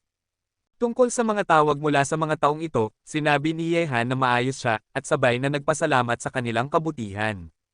Pagkalipas ng kalahating oras, ang sasakyan ay pumasok sa Haisha Villa area. Nag-isip si Yehan ng kaunti at nagsabi, Officer Yan, kung hindi mo alintana, bakit hindi tayo pumunta sa iyong lugar? Pumunta sa aking lugar. Tumingin si Yan Lingzhou, na nagmamaneho, kay Yehan at agad na naisip na kung umuwi si Yehan ng ganito, tiyak na mag-aalala si Ye Qing sa kung ano ang mangyayari. Nang dumating sila sa tahanan ni Yan Lingzhou, nakaupo si Yang Master Tang ng tahimik sa tabi at walang sinasabi. Natural siyang natatakot sa malamig na pulis na si Yan Lingzhou, kaya't inilabas ni Yan Lingzhou ang medicine box mula sa bahay at tumingin kay Yehan, ikaw ba ang gagawa nito, o tutulungan kita? Ako na lang ang gagawa. Tumingin si Yehan sa kanyang hita, ang sugat ay nasa likod ng hita, ngunit mukhang medyo mahirap para sa kanya na gawin ito ng mag-isa. Sigurado ka? Tanong ni Yan Lingzhou sa kanya na walang emosyon. Oo, Hanzi, aalis muna ako, at kayong dalawa ay mag-usap ng maayos. Nakita ni Yehan na ganito ang pakikipag-usap ni Yehan at Yan Lingzhou, agad na tumakbo si Tang Haibin matapos sabihin ito. Lihim na kinagalitin ni Yehan ang taong ito para sa kanyang kakulangan ng katapatan. Balak sanang hilingin kay Tang Haibin na tulungan siyang kumuha ng ilang gamot, ngunit tumakbo na ang taong ito ng walang moral. Humiga ka, tutulungan kita. Bago pa makatanggi si Yehan, sinimulan na ni Yan Lingzhou na hanapin ang mga bagay tulad ng disinfectant sa medicine cabinet, at napilitan si Yehan na sumunod na humiga sa sofa. Pagkatapos, ginamit ni Yan Lingzhou ang isang pares ng gunting upang putulin ang pantalon ni Yehan. Narinig ang tunog ng pagputol ng tela, nakaramdam si Yehan ng kaunting sakit. Nagastos siya ng libu-libong dolyar para bilhin ang mga pantalon na ito, at ngayon, binaboy ito ng babaeng ito. Pagkatapos, sinabi ni Yan Lingzhou habang ina-applyan ng gamot ang sugat ni Yehan. Ang sugat mo ay nasugatan ng bala na may mataas na lethality. Kung tama ang hinala ko, dapat itong Desert Eagle, at ang ulo ng bala na ito ay napaka-sharp at espesyal na ginawa. Mahirap makahanap ng ganitong klaseng bala sa China. Kung ito ay merig na ganito ng ganitong klaseng bala, ang balat ay tiyak na mapupunit at mabilis na masisira ang mga tissue cells. Batay sa sugat sa iyong katawan, ang taong gustong pumatay sa iyo ay dapat galing sa ibang bansa. Nang marinig ito, medyo nagulat si Yehan. Karapat-dapat talaga si Yan Lingzhou bilang pulis. Kaya niyang suriin ang maraming bagay sa pamamagitan lamang ng pagtingin sa kanyang sugat. Sabi ni Yehan, mga mamamatay tao mula sa ibang bansa, hindi ko naman sila pinagsalitaan. Tumingin si Yan Lingzhou sa kanya at kalmado niyang sinabi, talagang hindi mo sila pinagsalitaan, ngunit hindi sila kumikilala ng tao para sa pera, at handa silang gumawa ng kahit ano kung may magbabayad sa iyo. Masyado kang naging sikat sa mga nakaraang araw, marahil ay may mga taong hindi nasisiyahan sa iyo. Nag-isip si Yehan ng kaunti, sa panahong ito, ang tanging tao na kanyang pinagsalitaan bukod sa kumpanya ng Bai ay si Shen Tianao. Ang mamamatay tao ngayon ay malamang na inanyayahan ng isa sa kanila, ngunit sa tingin ni Yehan ang una ang mas malamang. Habang inaasikaso ni Yan Lingzhou ang mga sugat ni Yehan, ang pangkat ng mga leader na pinangunahan ng alkalde ng Shanghai City at sekretaryo ng Municipal Party Committee ay nakilahok sa teroristang pag-atake, at ang pressure mula sa lahat ng panig ay nagbigay diin sa sistema ng pulis ng Shanghai City upang masigasig na imbestigahan ang insidente ng teroristang pagpatay na ito. Nagtayo ng mga roadblock sa lahat ng checkpoint ng daan upang mahigpit na suriin ang mga dumadaang sasakyan at pedestrian. Kailangan ng mga tao at ng mga biktima ng teroristang pag-atake na makakuha ng sagot, at ang Shanghai City ay isang pandaigdigang metropolis, at hindi dapat pahintulutan ang mga kriminal na gumawa ng kasamaan dito. Sa investigasyon ng Shanghai City, may mga tao na hindi na makapagpigil. Pagkatapos ng ilang oras na paghihintay, sa isang villa sa Shanghai City, nagmukhang lungkot sina Bai Luofei, Bai Jianye at ang kanilang anak. Tatay, anong dapat nating gawin? Ano ang dapat nating gawin? Nag-aalala si Bai Luofei na parang langgam sa mainit na kawali, hindi lamang nabuhay ang hayop na si Yehan, kundi dahil sa insidenteng ito, naglunsad ng investigasyon ng iba't ibang departamento ng Shanghai City. Paano kung talagang mahuli nila kami? Hindi ko nais na mapunta sa bilangguan, ayaw kong mamatay. Nakita ni Bai Luofei ang ganitong sitwasyon, si Bai Jianye ay nagbuntong hininga sa kanyang puso. Parang masyado nang nalubog ang kanyang anak, ngunit ang pagkakataong ito talaga ay lampas na sa kanyang kontrol. Masyado niyang na-underestimate si Yehan. Ang impluwensya ng Shanghai City ay sobrang laki dahil ang lahat ng departamento ng Shanghai City ay abala sa operasyon. Kung mahuli ang mamamatay tao mula sa Golden Triangle, tiyak na matatapos ang magagandang araw ng pamilya Bai. Fair, huwag kang magpanik, hindi pa tapos ang lahat, kalmayan mo ang iyong sarili, ano bang itsura mo ngayon? Malamig na sinabi ni Bai Jianye, isang mamamatay tao mula sa Golden Triangle ang namatay na, at basta't hindi kami mahuli ng pulis, okay lang tayo.